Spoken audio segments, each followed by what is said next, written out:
বিসমিল্লাহির রহমানির রহিম। সকল প্রশংসা আল্লাহর জন্য। জান্নাতে হুরদের সাথে সহবাস। আল্লাহর রাসূল সাল্লাল্লাহু আলাইহি ওয়াসাল্লাম পবিত্র স্ত্রীদের কথা উল্লেখ করলে একজন সাহাবী প্রশ্ন করলেন, তাদের মধ্যে কি মিলনের সক্ষমতা থাকবে? নবী সাল্লাল্লাহু আলাইহি ওয়াসাল্লাম বললেন, নেককার নারীরা নেককার পুরুষদের জন্য। তোমরা তাদের উপভোগ করবে যেভাবে দুনিয়াতে করে থাকো, এবং তারা তোমাদের উপভোগ করবে, কিন্তু কোনো সন্তান জন্মাবে না। আবু মুজলিজ বলেন, আমি ইবনে আব্বাস রাদিয়াল্লাহু তাআলা আনহুকে জান্নাতবাসীরা বিনোদনে ব্যস্ত থাকবে সম্পর্কে প্রশ্ন করলে তিনি বলেন, তারা জান্নাতে কুমারীদের কুমারিত্ব ভঙ্গে ব্যস্ত থাকবে, অর্থাৎ একের পর এক বহু সংখ্যক কুমারী মেয়ের সাথে মিলিত হতে থাকবে। আল্লাহ ব্যস্ততা বলতে এটাকেই বুঝিয়েছেন।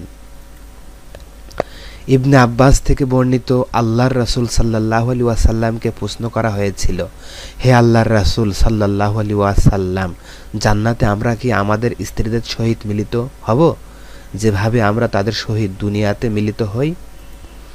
তিনি বললেন, হ্যাঁ, মুহাম্মদের প্রাণ যার হাতে তার শপথ, একজন পুরুষ এক সকালে 100 কুমারীর সহিত মিলিত হবে।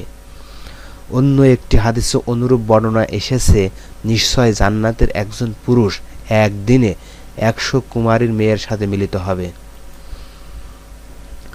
হযরত আবু হুরায়রা রাদিয়াল্লাহু তাআলা আনহু হতে বর্ণিত, আল্লাহর রাসূল সাল্লাল্লাহু আলাইহি সাল্লামকে প্রশ্ন করা হলো, আমরা কি জান্নাতে আমাদের স্ত্রীদের সহিত মিলিত হব? নবী সাল্লাল্লাহু আলাইহি ওয়াসাল্লাম বললেন, হ্যাঁ, যার হাতে আমার প্রাণ তার শপথ, এবং সে সময় তোমরা তাদের খুবই শক্তভাবে আলিঙ্গন করবে, আর যখনই তাদের রেখে উঠে দাঁড়াবে তারা পুনরায় কুমারী হয়ে যাবে। আবু উমামা রাদিয়াল্লাহু তাআলা আনহু হতে বর্ণিত, রাসূল সাল্লাল্লাহু আলাইহি সাল্লামকে জিজ্ঞেস করা হলো, জান্নাতবাসীরা কি জান্নাতে স্ত্রীর সাথে মিলিত হবে?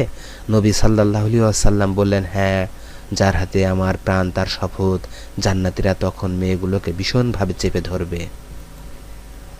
রাসূল সাল্লাল্লাহু আলাইহি সাল্লাম হাত দিয়ে ইশারা করে দেখালেন।